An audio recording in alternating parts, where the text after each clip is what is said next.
Bom, gente, em 2022, Maceió foi a única capital do Nordeste na qual Bolsonaro venceu as eleições presidenciais, tanto no primeiro quanto no segundo turno do pleito do ano passado.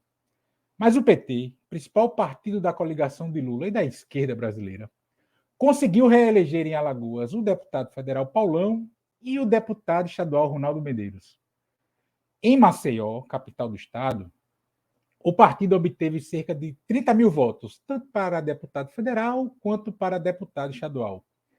Neste 10 de fevereiro, o PT completa 43 anos, tendo talvez o seu maior desafio, que é comandar uma frente ampla, pró-democracia e contra o que se convencionou chamar de bolsonarismo. E o primeiro teste eleitoral desse desafio é a eleição municipal de 2024. Ao PT de Maceió e aliados, há a tarefa de fazer com que a capital alagoana não tenha mais a pecha de mais bolsonarista do Nordeste.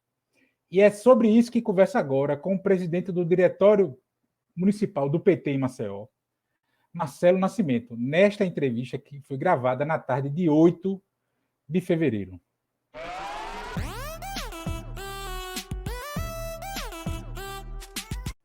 Bom, Marcelo, primeiro agradecer a sua participação aqui com a gente. Né? Como eu falei aí na abertura do nosso papo, tem essa grande tarefa para as eleições do ano que vem, né? Fazer o PT, a esquerda, o campo democrático na capital alagoana, em Maceió, ocupar um espaço que há muito tempo já não ocupa, chegou a ocupar, né? Já teve uma forte presença à esquerda, o campo mais democrático popular aqui em Maceió já teve mais presença política institucional. E tem o PT tem a principal como tarefa, a principal legenda, por ser a legenda do presidente Lula. Primeiro, eu queria um pouco da sua avaliação em relação a como você enxerga esse quadro político eleitoral que está se desenhando ainda, né? Ainda tem muita água para passar para esta ponte, para 2024, um pouco do papel que o PT pode e deve cumprir nesse pleito aqui na capital alagoana, enfim, está contigo a bola. Bem, Cadu, primeiro agradecer a sua gentileza, a generosidade de nos convidar para conversar um pouco aqui no seu podcast, né, no seu canal no YouTube, né?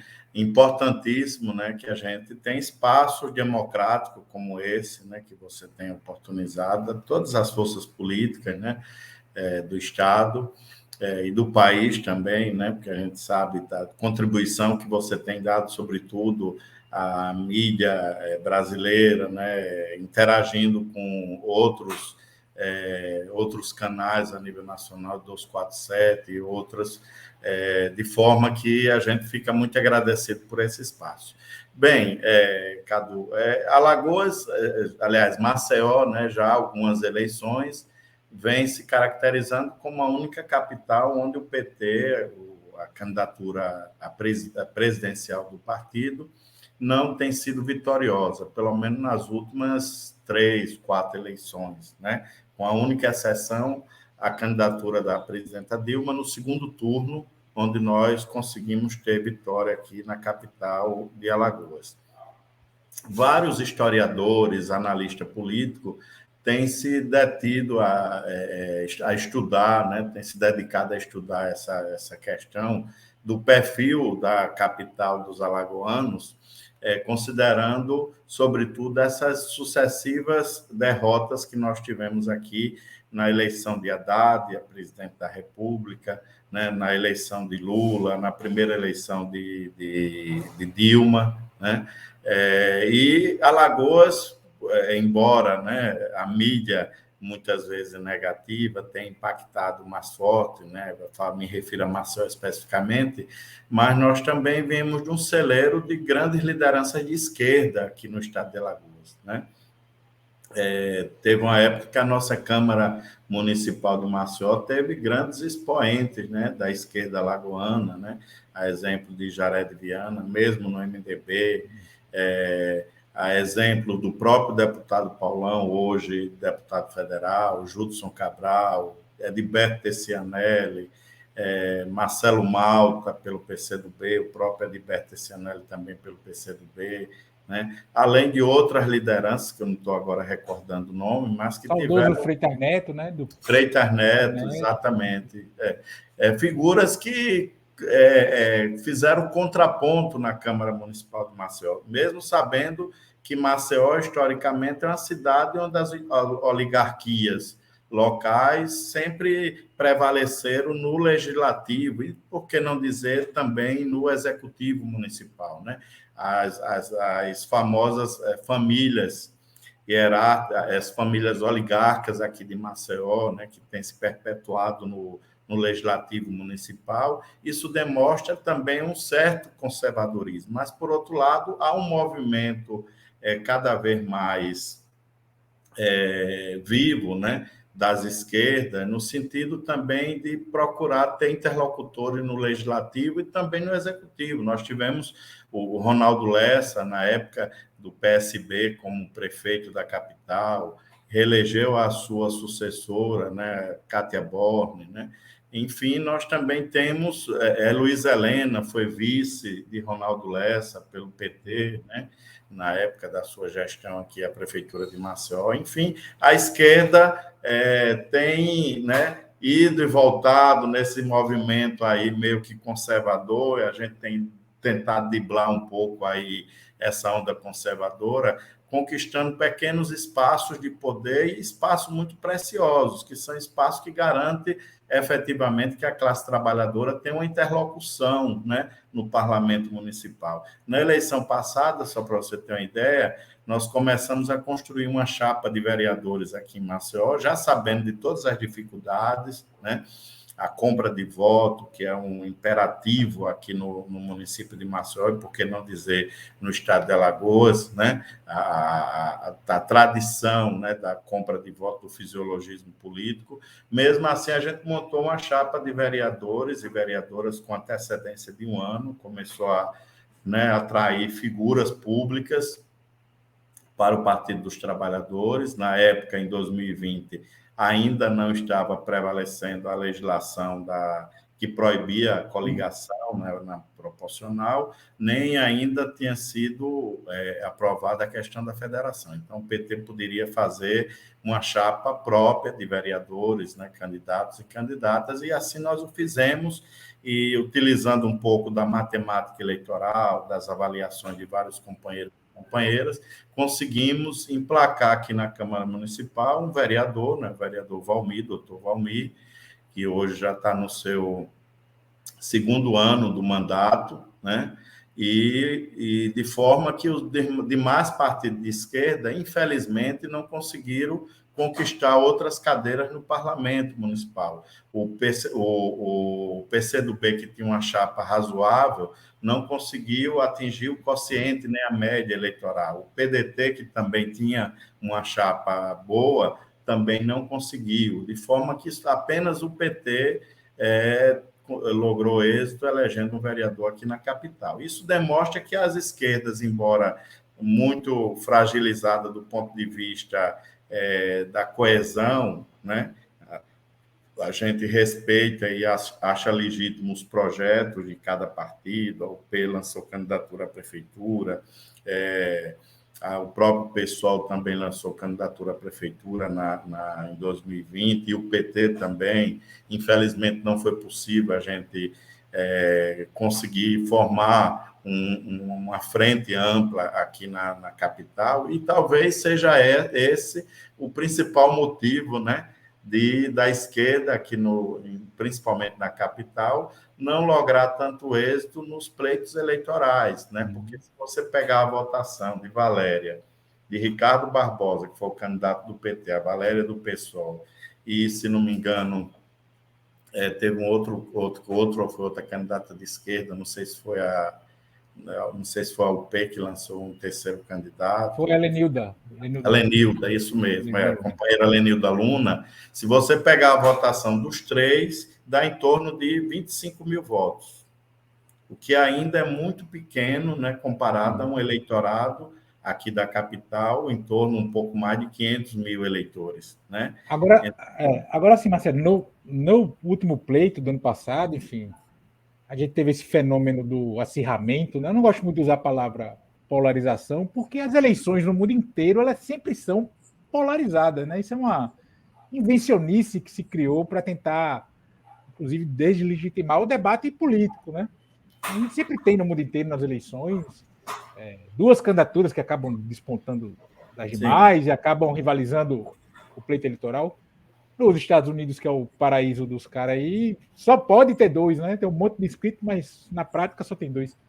Mas voltando, o que eu vi, no dia dos pleitos, tanto no primeiro quanto no segundo turno, e aí me chamou a atenção, eu fui cobrir a eleição, né, nos locais de votação, e eu acabo indo muito ali na Ponta Verde, que é o bairro mais rico da cidade, onde estão a, os mais endinheirados, enfim, porque as figuras da política votam ali no bairro, né?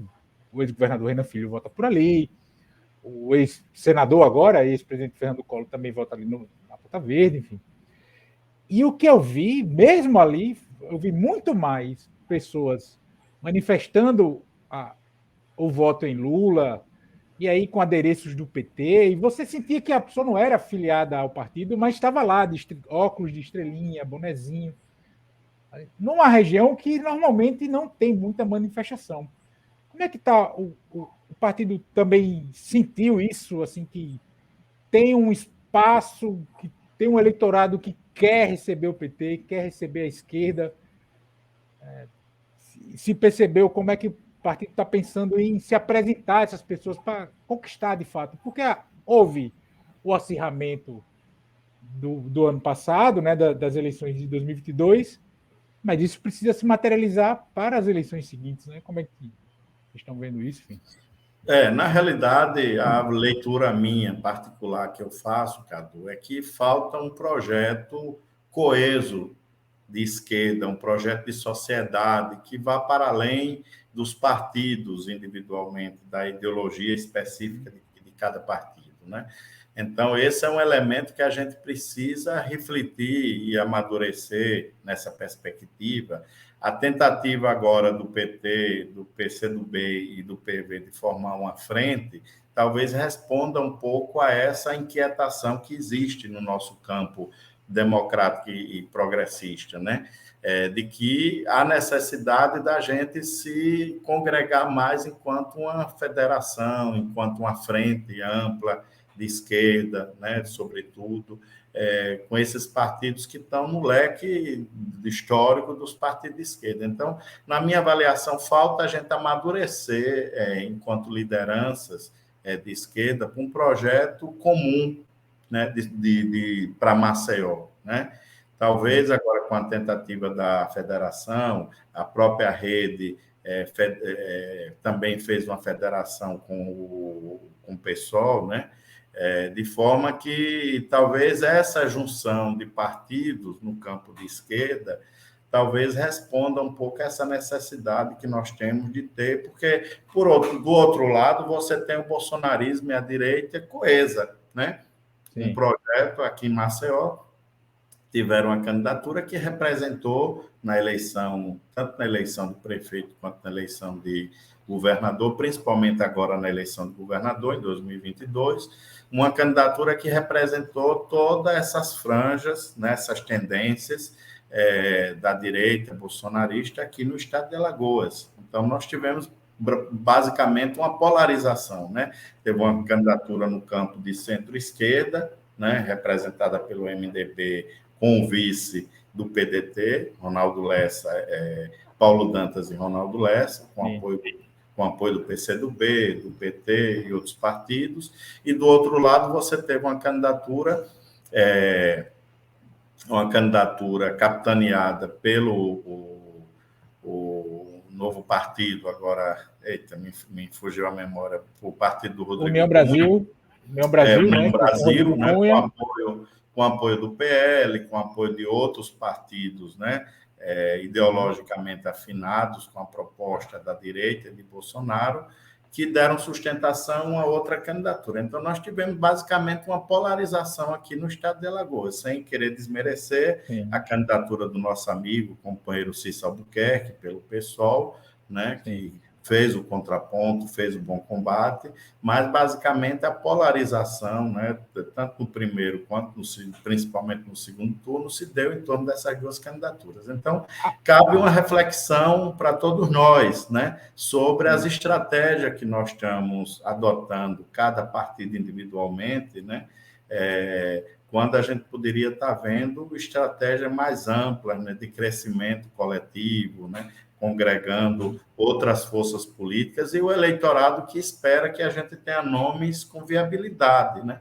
Porque o grande desafio da esquerda, né, que está envelhecendo, inclusive, é essa renovação, trazer quadros da juventude, né, quadros femininos, né, mas, sobretudo, quadros com potencial e viabilidade eleitoral, né? Coisa que a direita, por exemplo, não tem tido muitas dificuldades, né? E aí a eleição do próprio presidente Lula demonstra isso, né? Que embora o Lula, neste momento político, seja um companheiro que tinha e tem todas as credenciais com a disputa do ponto de vista de viabilidade eleitoral, do ponto de vista de acúmulo político, né, do ponto de vista de articulação com outros partidos, mas a gente sabe que a gente precisa ter uma alternância, as esquerdas, né, já precisa pensar a médio prazo também em outras alternativas, né, em outros quadros que possam dar andamento a esse projeto agora capitaneado pelo presidente Lula. Você falou aí da questão da polarização do ano passado, que a gente também teve, né, aqui, quase que uma reprodução, né, da eleição nacional. A gente teve ali o Collor tentando entrar no meio e botar água no chope aí, mas não deu resultado. Agora, para Maceió, a gente tem o JHC, que de um turno para o outro do ano passado se admitiu, né? Se assumiu para que quem todo mundo já sabia que ele já era mais alinhado ao bolsonarismo, enfim. E a gente já tem aqui, nesse começo de ano, algumas movimentações de parte daquele campo que estava ali com o Rodrigo Cunha. O Rodrigo Cunha sempre foi, né, muito ligado ao JHC. Mas a gente já tem ali o Marcos Beltrão, o próprio Arthur Lira já ventila indicar alguns nomes para a Secretaria Municipal de Maceió. Você aposta que a gente deve ter ano que vem? Claro, a gente está muito cedo, nós estamos falando a partir da realidade de agora, ainda em fevereiro de 2023, né? Então a gente tem um bom caminho ainda. Mas você aposta nessa tendência de que ano que vem, em 2024, as eleições na capital tendem a se polarizar também entre o campo alinhado ao presidente Lula e o campo aliado ao bolsonarismo, ou que tiver desse campo ainda, ou não? A gente deve ter um outro redesenho, o Arthur Lira pode romper de vez com o lado de lá, enfim, vir mais para esse campo, se aproxima mais? Como é que você está vendo? Olha, simbolicamente, se a gente pegar os dois chefes do Poder Executivo da capital e do Estado, você tem aí figuras emblemáticas, né, nesse xadrez político. Primeiro, em Maceió, você tem o JHC, que abandonou o PSB, né, sob críticas internas, né, de que não teria afinidade política, ideológica com a sigla, né, com a sigla ainda no campo de esquerda, inclusive, né, com expoente em vários lugares do Brasil, e aqui em Maceió, na capital, adotando, inclusive, políticas neoliberais, como privatização da saúde e outras medidas impopulares. Agora, recentemente, com perseguição aos servidores sindicalizados, né, os sindicalistas, que estão à frente aí de críticas à gestão municipal. De forma que essa transição do JHC, do PSB para o PL, que é o partido do Bolsonaro, simboliza claramente que nós temos um polo, né? Temos um núcleo de poder bolsonarista aqui no estado de Alagoas, na capital, coincidentemente, né? que coloca em lados opostos as duas principais forças políticas do Estado, né? O PL, partido do Bolsonaro, dirigindo, né, a capital, Maceió, e, por outro lado, você tem o MDB, simbolizado na figura do governador Paulo Dantas, né, coordenando, né, esse polo aí mais próximo do governo Lula, do governo federal. Então, aqui, na minha avaliação, está muito cristalizado essa polarização, tanto para a eleição municipal quanto para futuras disputas. Se bem eu não me arrisco muito, né, em 2026, muita coisa vai, né, muita água vai passar por debaixo da ponte, né, até lá, mas pelo menos na eleição que se avizinha agora de 2024, nós temos isso muito cristalino. O JHC tem feito uma gestão, mesmo sob críticas, mas com projetos muito visionários, por exemplo, a questão da revitalização da Orla Lagunar. Se realmente for concluído, se realmente o projeto atender a essa expectativa que existe na sociedade, que foi promessa de muitos gestores municipais aqui, é um salto, né, qualificado que a gestão municipal pode dar nesse sentido. A própria questão da despoluição do Riacho Salgadinho é outra medida, né, que também teve investimentos de governo passado, da bancada federal, não é uma ação isolada da Prefeitura de Maceió, né, tem todo um esforço aí da classe política, no sentido de minimizar esses dois problemas crônicos aqui, principalmente ligado à questão do saneamento e do meio ambiente, aqui por se tratar também de uma cidade turística, né, o primeiro destino turístico, né, do Nordeste, inclusive.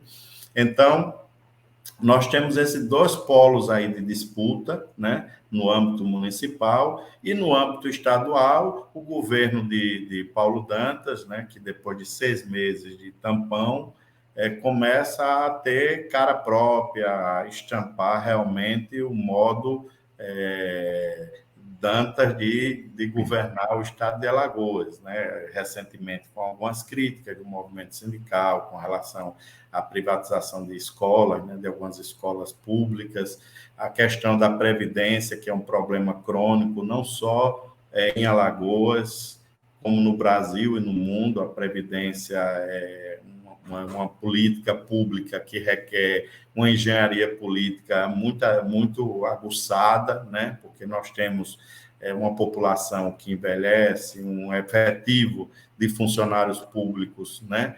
Que demanda também um sistema de seguridade, né? Principalmente previdenciário, que, infelizmente, o estado de Alagoas ainda tem dificuldade de ter uma política de previdência estabelecida e segura, né? Então, todos esses desafios que se colocam, por outro lado, o Paulo Dantas herda todo um legado deixado pelo governador Renan Filho, né? Os hospitais, as grandes obras, algumas obras que estão em andamento, né?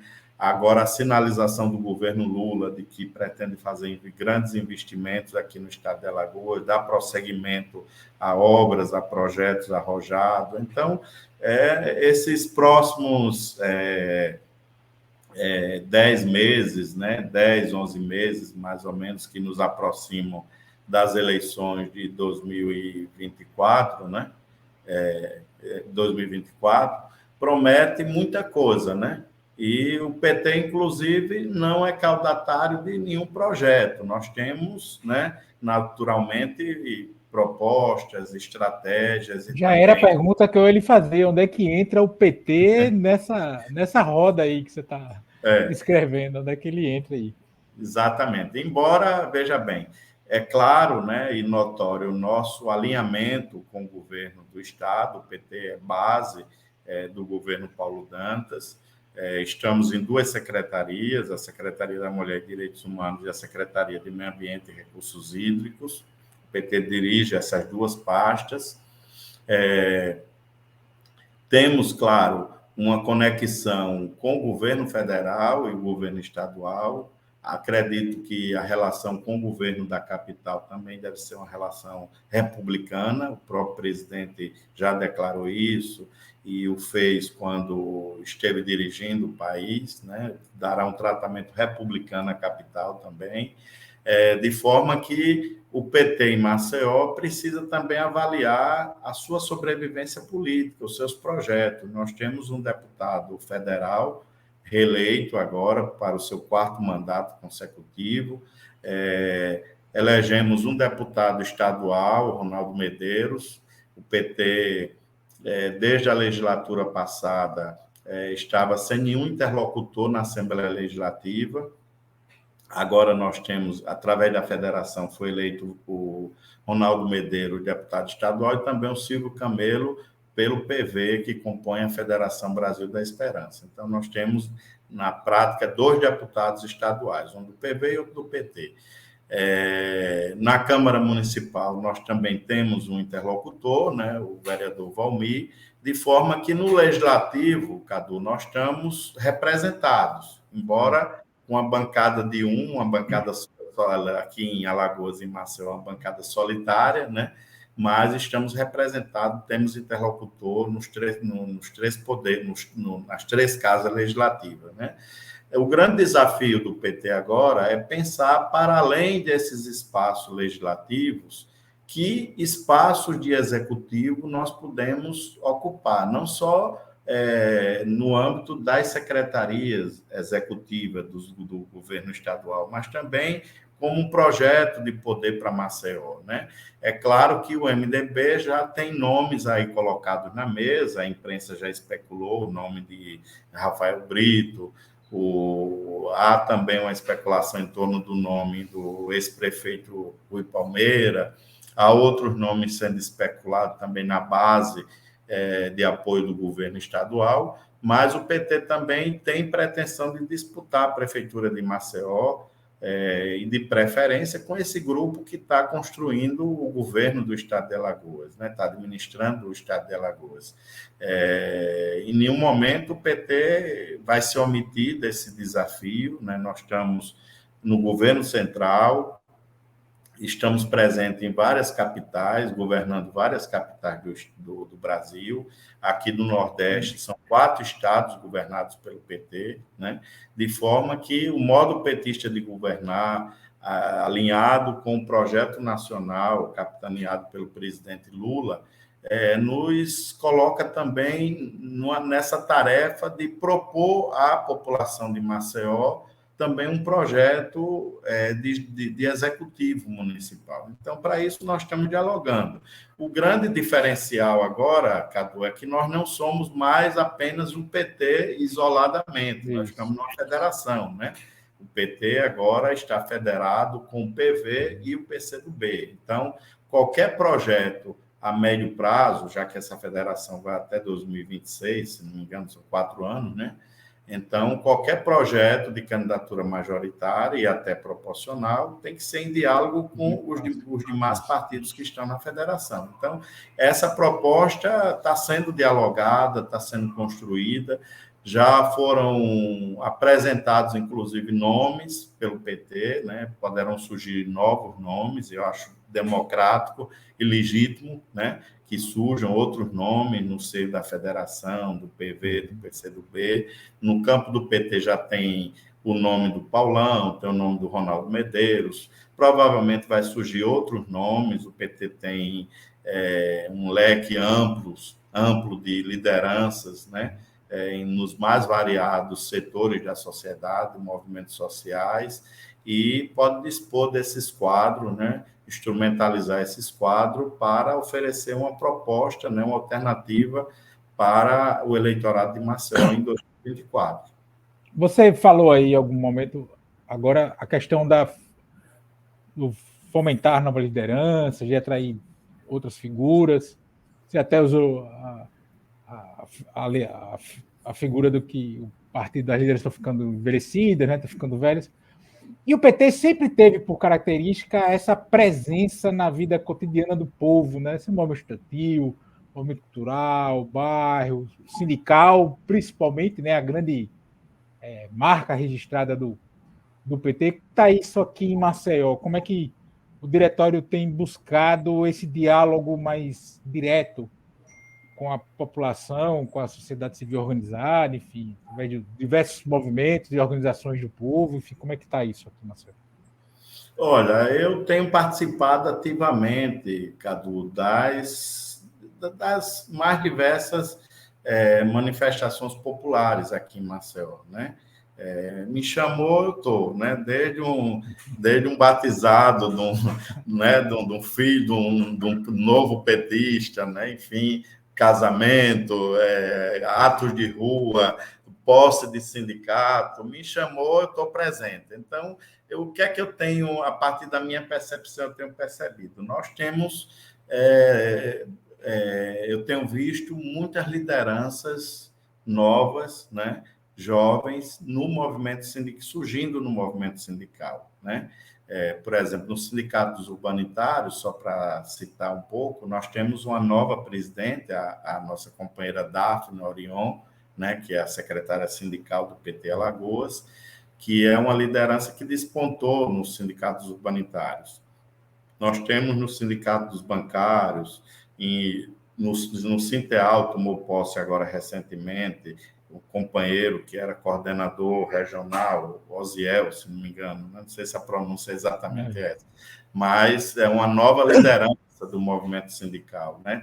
Isso, assim, sem contar as pessoas que não estão necessariamente na direção dos movimentos sociais, mas estão na base também, o próprio Movimento Sem Terra, o MST, a Via do Trabalho, a Frente Nacional de Lutas. Tem muitos jovens, muitas lideranças surgindo nesses movimentos, e a responsabilidade do PT é exatamente trazer essas lideranças, esses novos quadros, oferecer formação política.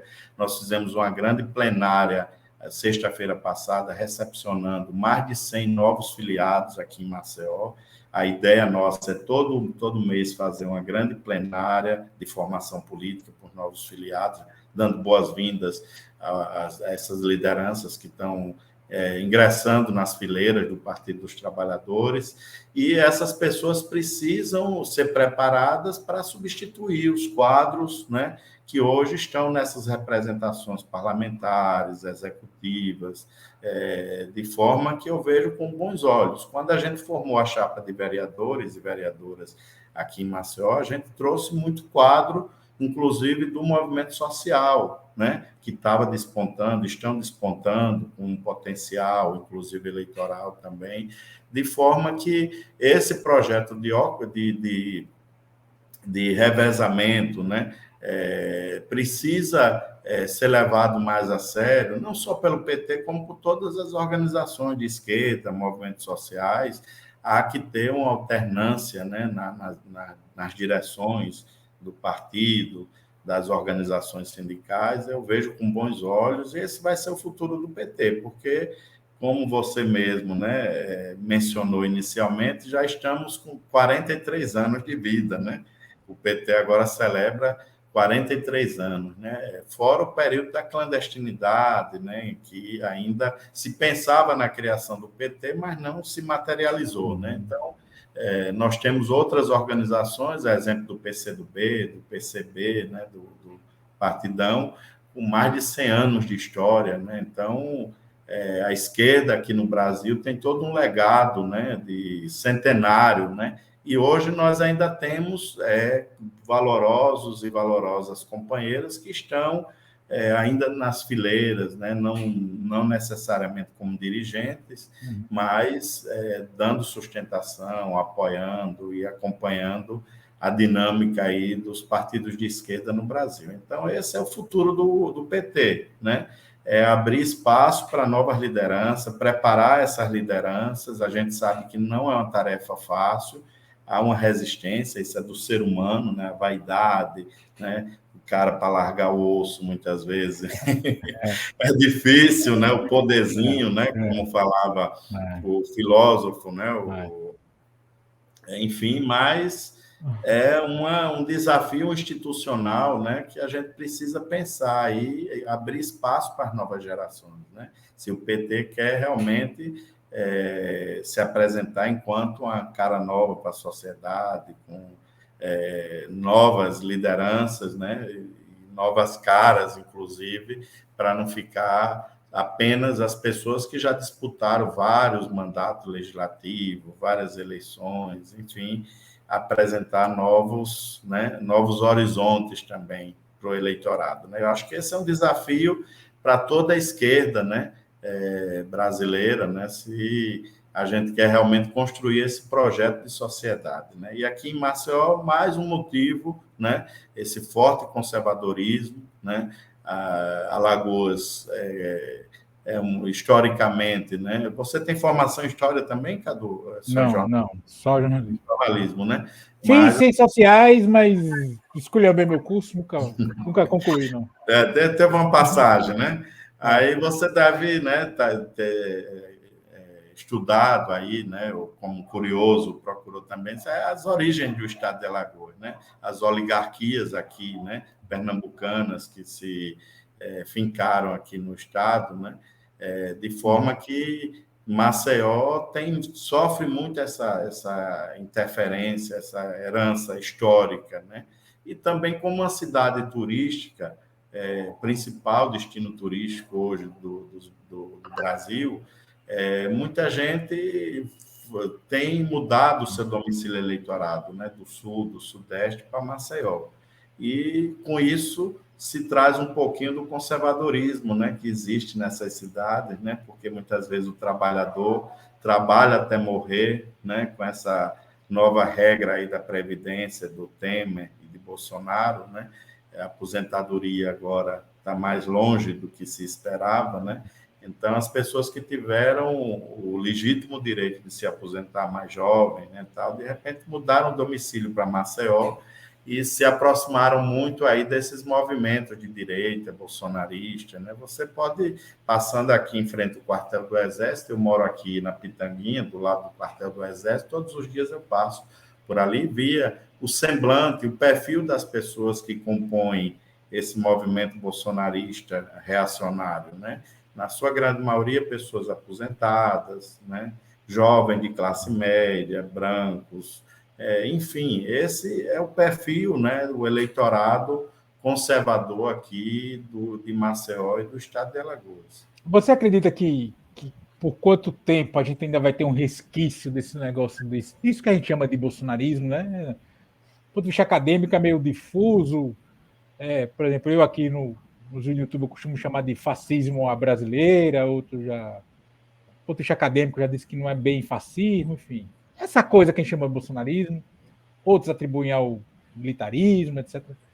Mas, enfim, você acha que ainda dura quanto tempo? Assim, Bolsonaro perdeu a eleição, há uma chance real, não é para já, mas é real dele ser preso, outras lideranças políticas do campo dele também serem presas, seja pelo atos do 8 de janeiro, seja por impalpérios durante o governo dele, enfim.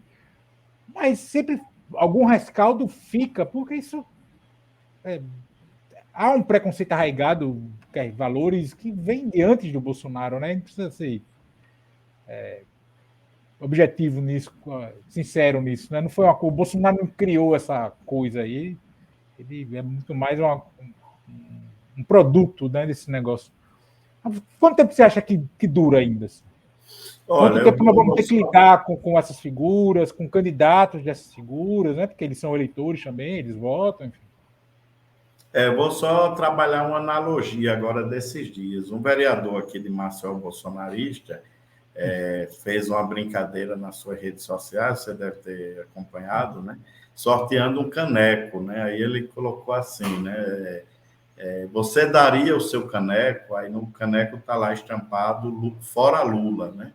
Só para exemplificar como a direita ainda trabalha numa linguagem do nível, né, assim, digamos, questionável, né, com valores pseudos morais, né, o falso moralismo, né, e também de forma midiática, né? Porque eu estava vendo a rede social desse vereador esses dias, todo mundo querendo dar ou ganhar o caneco ou dar o caneco. Aí começaram a linkar lá na rede social, curtir a rede social do vereador. Veja que uma coisa, um legislador municipal que poderia, num momento crítico como esse, né, que a população de Maceió passa, né, com esse problema da Braskem, né, que ainda não está resolvido, né, que muitas autoridades silenciaram, inclusive, frente a essa problemática aí da Braskem, né, com famílias, inclusive, morando de aluguel, porque ainda não foram indenizadas, né, a prefeitura recebendo bilhões de indenização, sem dizer onde esses bilhões vão ser aplicados, né, não sei se estão gastando com festas, esses grandes shows que estão sendo feitos ultimamente aqui em Maceió, ou com os brinquedos instagramáveis, né, os brinquedos gigantes. Sim. De forma, com tanta questão para discutir aqui, o funcionalismo público, liderança do funcionalismo público sendo ameaçada e perseguida pelo prefeito da capital. Ou seja, num momento como esse, onde a Câmara Municipal de Maceió, os legisladores municipais poderiam ter um papel muito mais proativo na sociedade, o cara vai brincar de dar o caneco, numa linguagem sublimar, se reportando, inclusive, a questão, né, com a conotação, inclusive, homofóbica, né? Eu não quis polemizar, porque ia dar muito ibope para um cara como esse, uma discussão. No fundo, totalmente... é até isso que ele quer, né? Para gerar o engajamento. Né? Exatamente, ou seja, uma discussão infrutífera, né? Que não vai gerar nenhum benefício para a sociedade maceióense, né, alagoana. Então, só para exemplificar aí o perfil das lideranças de direita aqui em Alagoas, em Maceió, né? O outro deputado, né, que é desse movimento, foi reeleito agora para a Assembleia Legislativa e já refez o seu arco de aliança, está compondo a base do governo do Estado. Então, assim, firmeza ideológica, né, eu não vejo muita, né, assim, não é uma direita ideológica, pelo menos essa direita aqui de Alagoas eu não vejo muito ideológica, não, está mais para fisiológica, né, fisiológica dos interesses próprios, né, das articulações que se auto-beneficiam, né, ou então de estar fazendo chacota, como é o caso do vereador aí, um tema totalmente fora de contexto, né, que, enfim. Então, esse cenário aí, eu acredito que é possível, sim, a gente avançar num projeto de centro-esquerda, né, um projeto para Maceió, que possa conduzir a nossa capital aqui, a exemplo de Aracaju, a exemplo de outras capitais aqui do Nordeste, onde nós temos sérios e competentes gestores municipais que deram outro nível, né, de desenvolvimento a essas cidades, né, e principalmente o Maceió ser essa cidade com destino turístico, o principal destino turístico, com potencial também de crescimento, né. Eu acho que a gente tem sim capacidade de apresentar um projeto de alternativa, né, para a cidade de Maceió. E o bolsonarismo continua vivo, continua enraizado numa parcela da sociedade brasileira, né, maceióense. Acho que o destino do bolsonarismo, dessa parcela do eleitorado maceióense e alagoano, vai depender também das tratativas, das estratégias acertadas que as esquerdas, os partidos de centro e esquerda aqui em Alagoas possam definir, né, a partir da eleição próxima aí para a Prefeitura e para a Câmara Municipal de Maceió. Mas, voltando um pouco à questão da nossa estratégia, nós pretendemos eleger o nosso vereador da capital, ampliar a bancada, inclusive, aqui em Maceió. Já iniciamos as tratativas nesse sentido, não só de diálogo interno dentro do PT, como também com o PCdoB e o PV. O cenário, é claro que não é muito favorável, porque aqui em Maceió nós temos políticos muito fisiológicos também, Mas, assim como a gente acertou, né, sem precisar comprar um voto, né, apenas o voto de opinião foi depositado mais de 14 mil votos na legenda, no Partido dos Trabalhadores, nominalmente na legenda. Eu acredito que a tendência agora, com o governo Lula, com as medidas que já têm sido adotadas, daqui a 6 meses, provavelmente, nós vamos ter medidas impactantes aí, né, junto à melhoria nas condições de vida do povo brasileiro e alagoano, e isso vai, com certeza, ajudar muito nessa estratégia de ampliação da nossa representação na Câmara Municipal e num projeto de poder para o Executivo também. Marcelo, para concluir, a gente já está chegando aqui no tempo que a gente combinou, enfim. Queria que você fizesse uma breve avaliação do histórico do PT, né? 43 anos, agora em 10 de fevereiro.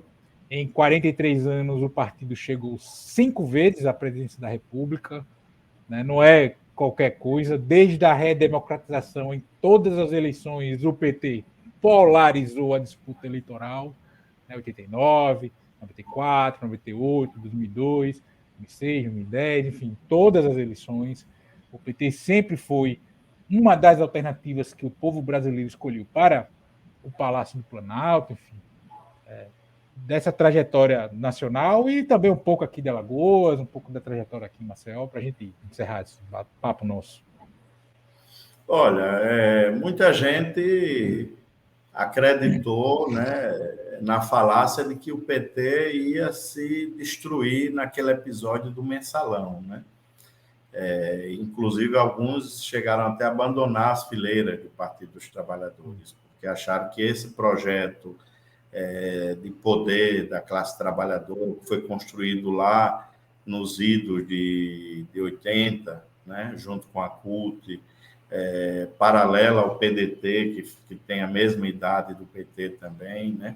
Esse projeto de partido, né, de instrumento da classe trabalhadora ia se diluir naquelas denúncias, naquele momento de falácia, né, na imprensa nacional, em que nós fomos, de certa forma, colocados de uma forma muito pejorativa perante a opinião pública, né?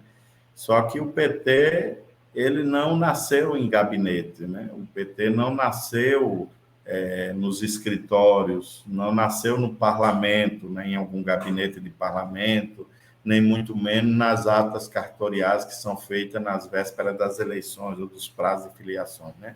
O PT nasceu exatamente no chão de fábrica, na organização dos trabalhadores, das trabalhadoras, nos movimentos das pessoas menos favorecidas da nossa sociedade, e essas pessoas ainda acreditam na possibilidade de uma transformação social. A campanha de Lula, o ano passado, né, foi uma coisa linda de se ver, né? Nós tivemos militantes da década de 80, né, até da clandestinidade, que foram às ruas fazer a defesa da candidatura de Lula, portar camisas, chapéu, né, bandeiras do PT. Isso significa que essa estrela, essa ideia está cada vez mais viva, né, no coração e na mente de muitos e muitos brasileiros. Nem todos filiados, evidentemente, né? Senão a gente iria filiar aí mais ou menos metade da população, né? Tem que ter espaço para as outras organizações também. O PT não pode ser também tão hegemônico desse jeito, né? De forma que esse projeto é um projeto... Eu tenho 30 anos de filiação PT, me filiei em 92. Tinha acabado de sair do seminário católico, lá de Recife, né, quando voltei para Alagoas, me filiei em 92. Nunca mudei de partido, sempre me mantive filiado ao Partido dos Trabalhadores, mesmo em épocas de crise, né, crises internas, né, desgastes públicos, né, porque é um partido que tem a marca, que tem a ambição e a coragem do Partido dos Trabalhadores, colocada à prova, né, por toda a sociedade, né? e o PT demonstrou que os nossos princípios continuam sendo os mesmos, né? O Lula passou por todo um período aí de perseguição jurídica, política, midiática, sobreviveu, né? E as pessoas reconheceram que o PT continua sendo o partido das trabalhadoras e dos trabalhadores. Então, é um grande orgulho continuar, depois de 30 anos, né? Quando eu comecei no PT, eu era um adolescente, né? Eu vou fazer 50 anos agora em maio, né? Então, 30 anos da minha vida foram militando no Partido dos Trabalhadores, né? Com todas as convicções, com toda a dedicação que uma organização como essa requer dos seus filiados, dos seus dirigentes. Então, possivelmente, nós vamos continuar vivendo muitos anos, quiçá a gente chegue a 100 anos, né, do Partidão, né? É um projeto, quem sabe, né? Agora entramos numa federação, mais para frente, né? Dilui os partidos numa única frente ampla, numa federação, enfim. O destino dirá, né? Quais os caminhos que nós vamos percorrer. Mas, assim, importante é a gente se manter firme nos ideais, né? Nas perspectivas e na fidelidade àquilo que fez com que o PT fosse criado lá em 1980, né? Então, estaremos fazendo uma pequena confraternização com os filiados e simpatizantes aqui em Maceió, no próximo dia 4 de março. Aí o pessoal diz, mas a data, né, 10 de fevereiro, mas não dá para competir com Jaraguá Folia, Eita, é verdade. um Pinto da Madrugada, nem com o Carnaval, onde as pessoas vão brincar em Recife, em Salvador, no interior, etc. Então, passado esse período de carnavalesco, nós vamos fazer uma pequena homenagem, né, um pequeno aniversário, uma atividade festiva, lá no Jaraguá, nas imediações ali da Saia Albuquerque, né, dos restaurantes Mucuri e Giramundo, né, aberto, né, para que os filiados, simpatizantes possam se encontrar e se confraternizar um pouco desses 43 anos, né, de caminhada, de trajetória na defesa dos trabalhadores. Ok. Marcelo, quero agradecer a sua participação aqui com a gente. Foi bastante enriquecedor com o espaço. Espero que as pessoas que assistiram esse papo nosso interajam nos comentários, né? Dialogue e compartilhe esse vídeo para muita gente, porque é um debate importante, né? Que pese Maceió não ser a maior capital do Brasil, mas é uma capital do estado, importante no Nordeste, e tem essa marca, né? Então é importante que em Maceió a gente consiga se livrar dessa pecha de capital bolsonarista, né? A história de Maceió que você falou, de Alagoas, tem as oligarquias pernambucanas, etc., mas também tivemos muita luta aqui, né? Enquanto povo, a gente não merece essa pecha, né? Para muita gente equivocada ou não, mas não importa, né? A gente precisamos nos livrar disso. E para você que está assistindo esse vídeo, lembre-se sempre que você pode discordar de tudo que foi dito nessa conversa, nesse vídeo, mas não vale nem xingar, nem falar também do povo. Um grande abraço a todo mundo. Marcelo, obrigado. Obrigado, Cadu. Obrigado, ouvintes, telespectadores aí. Tamo junto, pessoal. Grande abraço.